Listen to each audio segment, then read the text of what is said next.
नमस्कार बच्चों, आज मैं आपके सामने बितान पाठ्य पुस्तक के पाठ 4 डायरी के पन्ने बताने जा रही हूँ, जो कि एन फ्रैंक द्वारा लिखा गया है। पाठ डायरी के पन्ने एन फ्रैंक द्वारा रचित द्वितीय विश्व युद्ध में यहूदियों पर हुए हिटलर के जुल्मों की दर्द भरी दास्तां बयान करते हैं। ये पत्र किट्टी को लिखे गए हैं। किट्टी फ्रैंक की गुड़िया है, जो उसे जन्मदिन पर उपहार स्वरूप मिली थी। 8 लोग जो हिटलर के अत्याचारों से छिप रहे थे, वे एन फ्रैंक के माता पिता की 13 वर्षीय बहन मार्गोट, दंपति और उनका 16 वर्षीय बेटा पीटर और मिस्टर डेसेल। इन सभी लोगों ने उस समय की जो यातनाएं सही थी, उस यातना का वर्णन एन फ्रैंक ने डायरी के पन्ने के माध्यम से अपनी जो हिटलर के जुल्म की जो दर्द भरी दास्तां थी, वह उसने अपने डायरी के माध्यम से सबको बताया। तो डायरी पन्ने पाठ में एन फ्रैंक अपनी गुड़िया किटी को संबोधित करते हुए कहती है। यह घटना बुधवार 8 जुलाई 1942 की है और एन फ्रैंक अपनी डायरी इस तरह से लिखना शुरू करती हैं कि प्यारी किटी, ऐसा लग रहा है कि मानो रविवार के बाद से वर्षों बीत गए हों। इतना कुछ हो गया है जैसे पूरी दुनिया ही उलट पुलट गई है। लेकिन जैसा कि तुम देख सकती हो किटी, मैं जिंदा हूँ। लेकिन यह मत पूछो कि कहाँ और कैसे। मैं जो कुछ भी कह रही हूँ उसमें शायद ही कोई बात तुम्हारे पल्ले पड़े। इसलिए मैं तुम्हें शुरू से बताती हूँ कि रविवार की दोपहर को क्या हुआ था। किटी को एन फ्रैंक बता रही है कि रविवार को जो घटना घटी, उसके बाद से लगता है कि पूरी दुनिया ही बदल गई है, और कह रही है कि मैं किस तरह से जिंदा हूँ। इतनी बातें सोचने के बाद जो कुछ मैं तुम्हें बताने जा रही हूँ वह तुम सुनो कि रविवार की दोपहर को क्या हुआ था। किटी को बताती हैं वो कि 3 बजे थे, हेलो जा चुका था, लेकिन वह दोबारा फिर से आने वाला था। तभी दरवाजे की घंटी बजी। चूंकि मैं बालकनी में धूप में अलसाई सी बैठी पड़ रही थी, इसलिए मुझे घंटी की आवाज सुनाई नहीं दी। कुछ देर बाद रसोई के दरवाजे पर मार्गोट नजर आई। वह बहुत गुस्से में थी। पापा को एएसएस से बुलाए जाने का नोटिस मिला है। वह फुसफुसाई, माँ मिस्टर वानदान को देखने गई हुई है। मिस्टर वानदान पापा के बिजनेस पार्टनर हैं और उनके अच्छे दोस्त हैं। मैं अवाक रह गई थी। क्या बताया उन्होंने कि 3 बजे दोपहर के सामने जब घंटी बजी तो मार्गोट ने उसे बताया कि उसके पापा को एएसएस दफ्तर में बुलाया गया है, मतलब नोटिस मिली थी। तो वहां जाने का मतलब कोई अच्छा नहीं था, ये वो लोग जानते थे, और उनकी माँ भी घर में नहीं थी। वो कहती, बुलावा बड़े आश्चर्य से। उस समय की जो परिस्थितियां थी उसमें बुलाया जाना मतलब यह बहुत बड़ी बात थी। हर कोई जानता था कि बुलावे का क्या मतलब होता है। यातना शिविरों के नजारे और वहां की कोठरियों के दृश्य मेरी आंखों के आगे तैर गए कि मतलब उनके पापा को बुलाया गया है और वहां जो यातना दी जाती है शिविरों में, वह नजारे मेरी आंखों के सामने घूम गए कि पापा को वहां बुलाया गया है। हम अपने पापा को इस तरह की नियति के भरोसे कैसे छोड़ सकते थे। हम उन्हें हरगिज नहीं जाने देंगे। मार्गोट ने उस वक्त कहा था जब वह ड्राइंग रूम में माँ की राह देख रही थी। वह बोली कि नहीं, वहां का नजारा जो है, ऐसी हालत में हम अपने पापा को वहां नहीं जाने दे सकते। माँ मिस्टर वानदान से पूछने गई थी कि हम कल ही छुपने की जगह पर जा सकते हैं। वानदान परिवार भी हमारे साथ जा रहा है। हम लोग कुल मिलाकर 7 लोग होंगे। मौन। हम आगे बात ही नहीं कर पाए। यह ख्याल कि पापा यहूदी अस्पताल में किसी को देखने गए हुए हैं। माँ के लिए इंतजार की लंबी घड़ियां, गर्मी, सस्पेंस, इन सारी चीजों ने हमारे शब्द ही हमसे छीन लिए थे, क्योंकि सभी लोग इसी परेशानी में थी कि पापा वहां जाएंगे, हम लोग अगर वहां नहीं जाते कल कहाँ छिपने जाएंगे। इन्हीं सब चीजों की वजह से वह क्या है, वहां एक गहरा सन्नाटा सा व्याप्त था और कोई भी कुछ नहीं बोल रहा था कि तभी दरवाजे की घंटी बजी। यह हेलो ही होगा, मैंने कहा था। दरवाजा मत खोलो, मार्गोट ने हैरान होते मुझे रोका, लेकिन इसकी जरूरत नहीं थी, क्योंकि हमने नीचे से माँ और मिस्टर वानदान को हेलो से बात करते हुए सुन लिया था। तब दोनों ही भीतर आए और अपने पीछे दरवाजा बंद कर लिया। जब भी दरवाजे की घंटी बजती तो मुझे या मार्गोट को उचक कर नीचे देखना पड़ता कि क्या पापा आ गए हैं। हमने किसी और को भीतर नहीं आने दिया। मुझे और मार्गोट को बाहर भेज दिया गया था, क्योंकि वानदान माँ से अकेले में बात करना चाहती थी। जब मैं और मार्गोट बेडरूम में बैठे बात कर रहे थे तो उसने मुझे बताया यह बुलावा पापा के लिए नहीं बल्कि खुद उसके लिए था।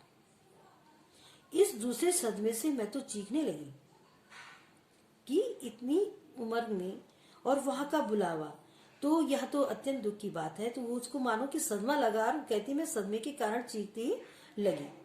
मार्गोट 16 वर्ष की थी।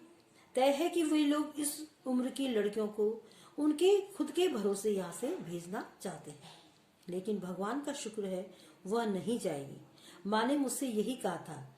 पापा जब मुझसे छिपने की जगह पर जाने की बात कर रहे थे तो उन्होंने भी शायद यही कहा होगा।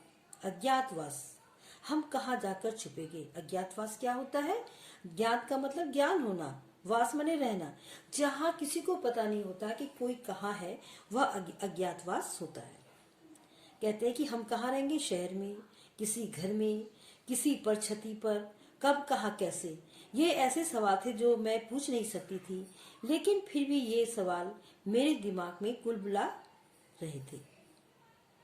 किटी एन फ्रैंक कह रही है किटी से कि मतलब इतनी सारी बातें हो चुकी थी कि हम कहाँ जाकर छुपेंगे जो कि कोई हमें न देख सके।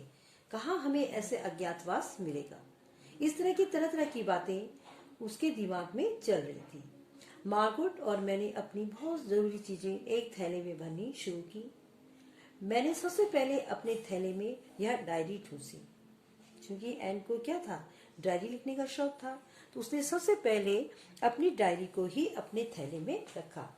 इसके बाद एन कहती है कि मैंने कलर, रुमाल, स्कूली किताबें, एक कंघी और कुछ पुरानी चिट्ठियां थैले में डाली।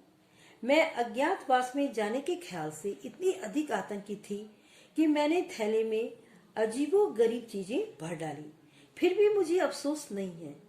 वो कहती है कि उसका दिमाग जो है, उसकी बुद्धि में तरह तरह की बातें जब चल रही थी तो उसने न जाने क्या क्या चीजें अपने थैले में भर दी।